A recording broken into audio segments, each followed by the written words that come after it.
So I'm a pretty big fan of this blender, especially compared to my old one. It has a number of different settings. If I focus here, you can see the fruit setting, the pulse setting, and the ice crush setting, which was my biggest problem with my old one. It did not crush ice, it would just get stuck.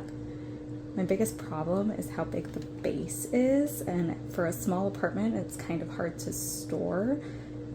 But if you have the space for it, this is a great blender.